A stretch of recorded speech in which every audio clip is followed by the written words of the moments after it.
Hey Tiny, this is our lesson on My Redeemer, and also just an older hymn. I'll put it at the end of the lesson. Come Thou Fount. I thought we'd just work on the chords. Let me get up here and see everything really good. Like bar chords, like the guy was kind of showing in the video. The way I teach bar chords is very similar to what he was saying. Kind of pull your elbow in close, and you don't want to use the fleshy part of your finger. You want to kind of roll it over on its side. Let me show you. If I put my finger, normally we put it behind the fret, kind of put it out in front of the fret, and then roll over on the side of the finger. I'll kind of show you. See how, if I can show this here. You kind of put it there and kind of roll it over on the side. Where there's less pad and more on the kind of the side of the bone there, and you try to get it pressed all the way, all the strings pressed down.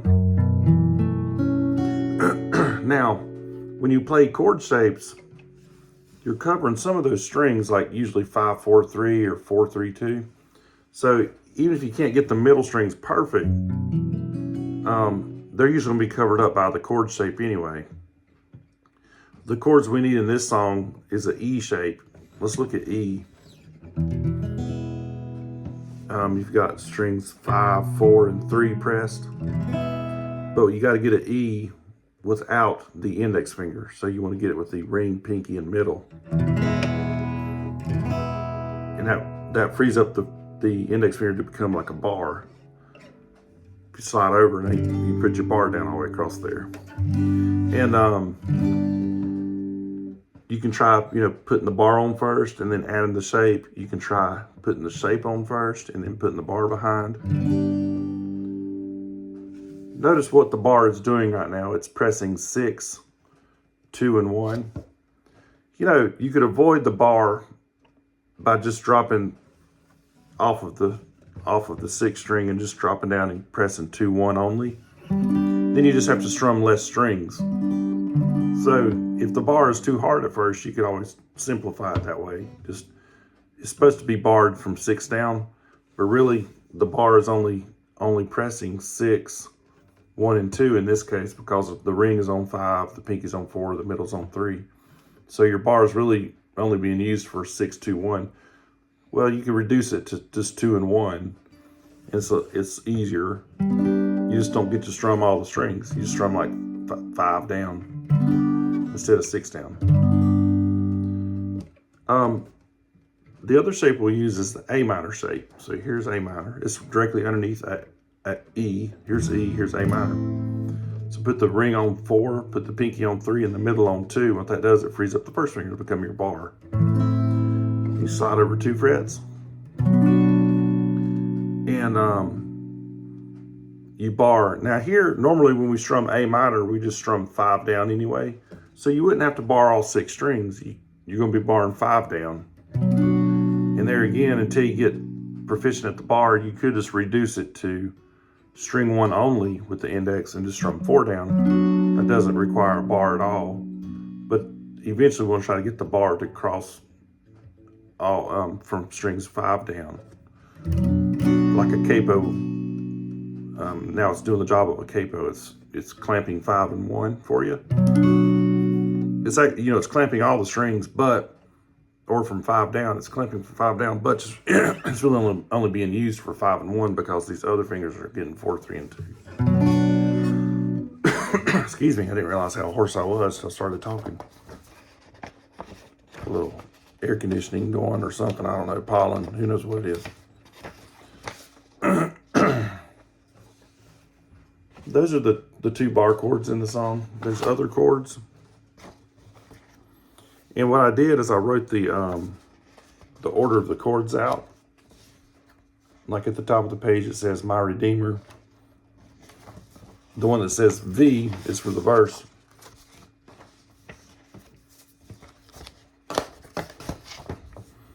And the one that says C is for the chorus. It's in 2/4 time. If you look at the top right corner,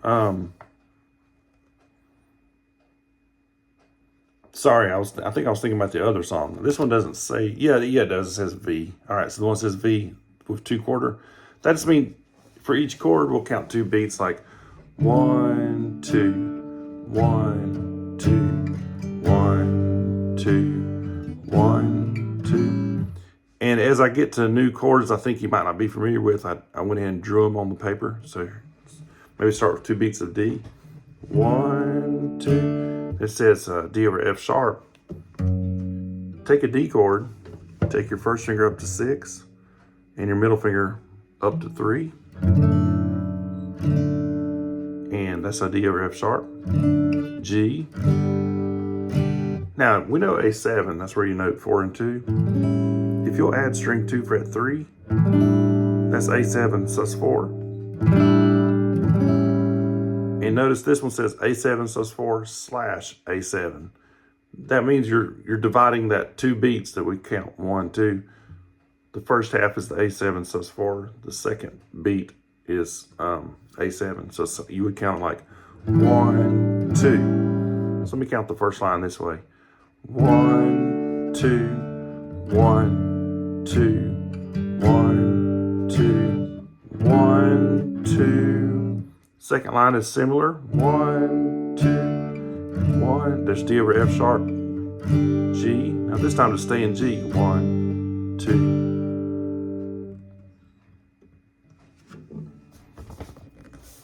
Then we have a A7 sus4. So we have 1, 2, 1, 2. Here's what we're going to have to be quick. This is B minor. So that's our bar chord with the A minor shape.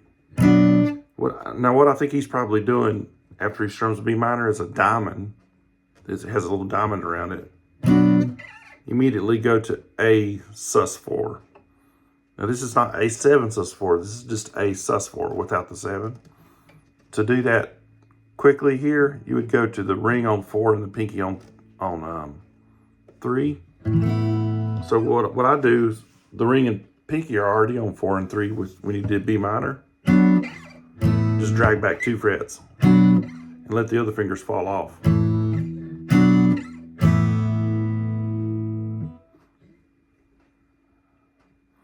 All right, E7 sus4. We know E. Basically, to get E7 sus4, you drop your ring down to 3. So the index is sort of unnecessary. A lot of times I go ahead and have it on there. It's not drawn on the picture. On the picture, it just shows strings 5 and 3 being pressed. But we're fixing to go to E7, which has the first finger on the 3rd string, 2nd fret. So a lot of times I'll just take an E chord, drop the ring down to 3, and then take the ring off. That gives me E7 sus4, and then E7.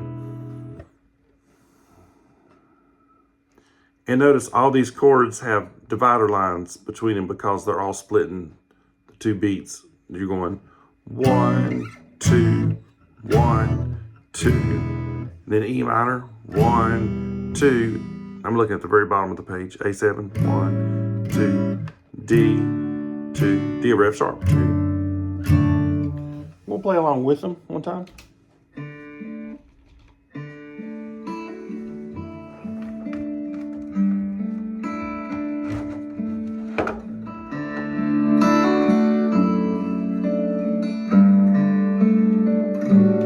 Now, on the on what we're doing today, just trying to get some chords going. I didn't teach the intro. Maybe work on the chords for a while, and when you feel really comfortable changing chords and be able to press the bars. If the bars are just too much right now, you could always reduce them down to their simpler version, like I was mentioning at the beginning of the video. I can do that. I can do that B minor diamond to A sus2 diamond without a bar. But here's with a bar. Just a little deeper, you can hear the 5th string in there. Okay, so Where this page starts is like it's labeled. It starts off the verse. So once he starts singing is where the verse starts. As I look back on this road. Here we go. So I'm just waiting for the verse to start.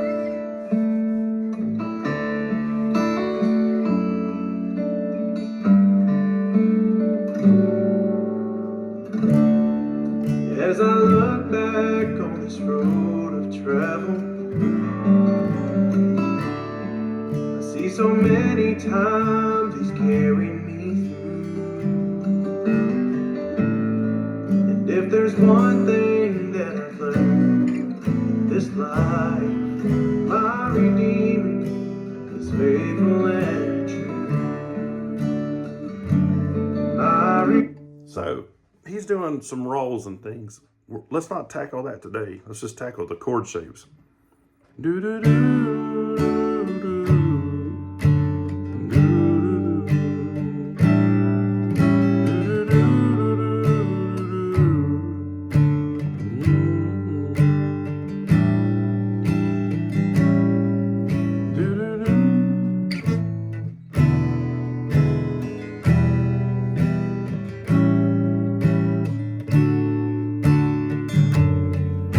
Okay, then we're going to move on to the chorus.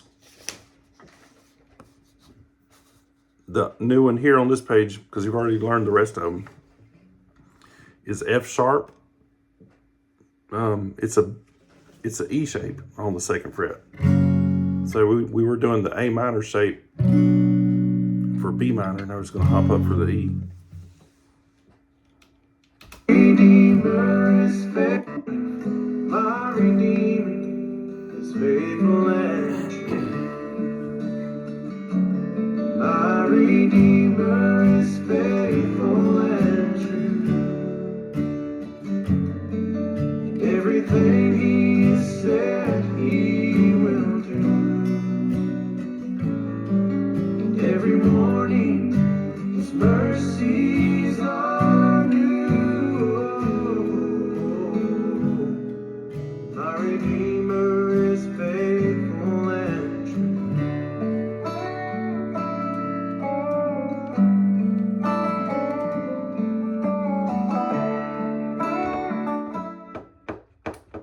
All right, so my Redeemer is faithful and true.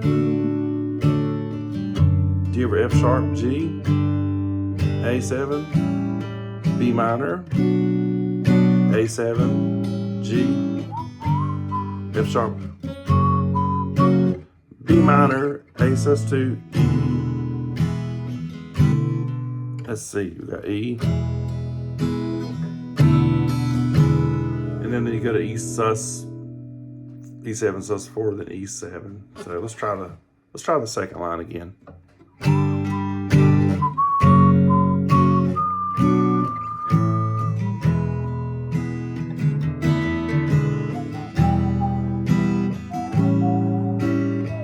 Now here at the end of the chorus has these two double vertical lines, and it says interlude.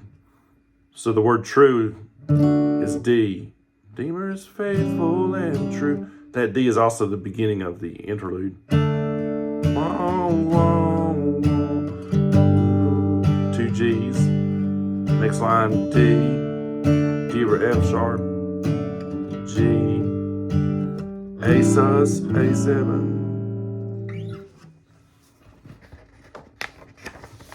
All right, let's move over to Come Thou Fount.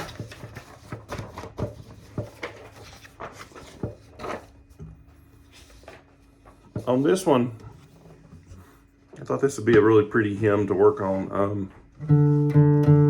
It's in drop D, so I'm going to take the 6th string. On my guitar, it went from like, let's say I was at 12 o'clock, it went from like 12 to maybe 4 o'clock. That's about how far I had to turn to the right like that. Just make sure your tuner says D and not like D sharp or something. All right, and when you play in drop D, you have to get your G's a little different. note the 6th string 5th fret, 5th string 5th fret, and the 1st string 3rd fret. Although I think on this song we don't get down to that 1st string, so we really just need these top 2 on here. Like when you're playing the lead, if you're strumming, you'll need to get the 1st string noted. The other chord we do is long D. I know you know this on banjo. I'll teach it right quick. I drew pictures of it at the bottom of the paper as well.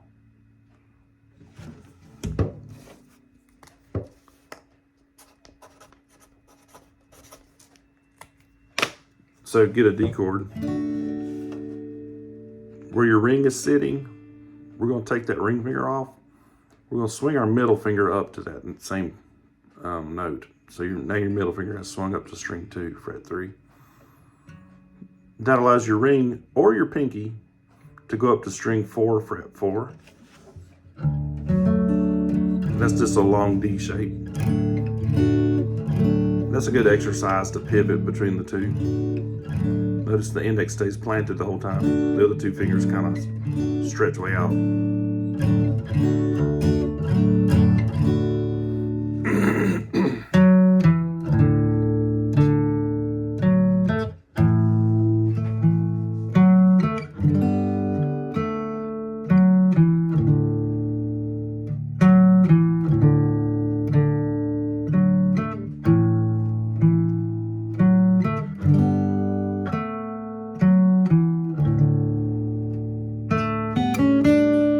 Let's try again.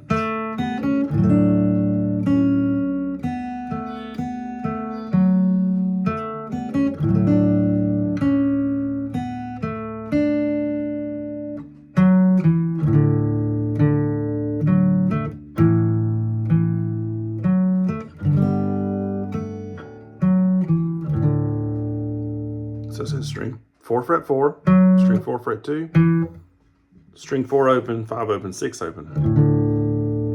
Up above it says D, because that is a D chord. I'm just not strumming all 6 strings. I'm strumming the 6, 5, 4 of D.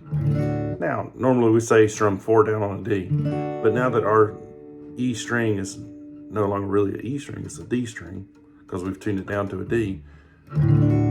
That's the beautiful thing about drop D tuning. You can now strum all 6 strings. Well, in the context of this song, we're not strumming all 6. We're just strumming 6, 5, 4 of D, which happens to be open. So here we go. Now this next one, let me just read through it, I guess. String 4, fret 4, string 4, fret 2, open, open, open, part of D, string 4 open, string 4, fret 4, string 3, fret 2, string 4, fret 2, and 5 open. That's just strings 5 and 4 of an A chord, so that's why it says A up there. String 4, fret 2, string 4, fret 4, string 3, fret 2. That's that G we talked about. So it's got the 5, 5 up here, and then 0, 0, 0. Notice it doesn't reach the 1st string, so we don't have to put a 3 on the 1st string because we're not hitting the 1st string. String 3, fret 2. Now the next line is what finishes the verse. It says 4, 2, 0, 0, 0 for the D. Pause. Then you have these 2 big vertical lines with the little colon to the left at the bottom left. The reason I put that there, that's like a break in the song. That was the verse. You were going to play the verse again because underneath it says V 2 times. So I'm going to play all of line 1 and then that little piece of line 2 twice before I move over to the right. So let's play the first line.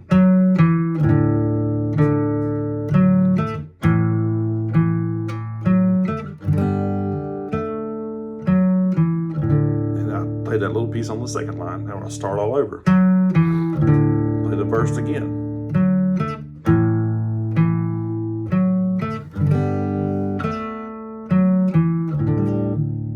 Okay, now we go to the chorus.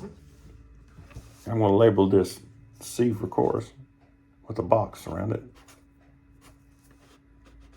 And that's just to the right of the double lines on line 2 is where the chorus starts. Now notice, we've been playing fast and slow, but when you get, because with the parentheses it tells you what's a little faster. Like on the first line it goes faster, faster, slow down, slow, faster, faster, slow, slow, Fast, fast, slow, slow, fast, fast.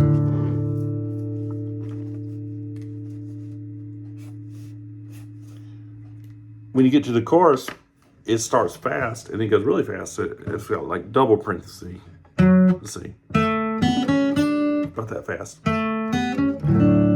This is probably the hardest part of the song, getting long D up there in time. I started to leave long D completely out and only have you play the second string, 3rd fret instead of long D, just the top tabbed out note under long D. It says string 2, fret 3, and just ignore everything under it, making long D. Like ignore the 3rd string, 2nd fret, ignore the 4th string, 4th fret, ignore 5 open, 6 open, and only play the top note. It's easier, but it would sound really nice to play the long D in there. So I'm just going to leave it there. You know, you could just completely take that whole chord out and get by with just that.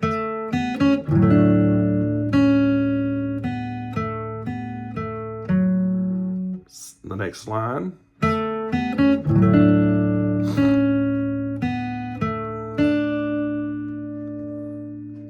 So it's pretty self-explanatory. You've already kind of been doing all this. I'm looking at the end of the 3rd line. It says play V one more time. So I'm going to go back and play the verse again. So just to recap, this is verse, verse, chorus, and then another verse. You have to play the verse 3 times. Let me play it one more time through. I'll call it out as we go. This is the verse.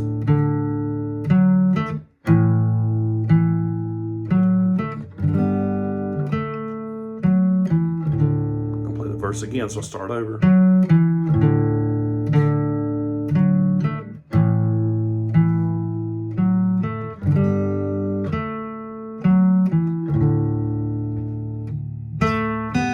This is the chorus.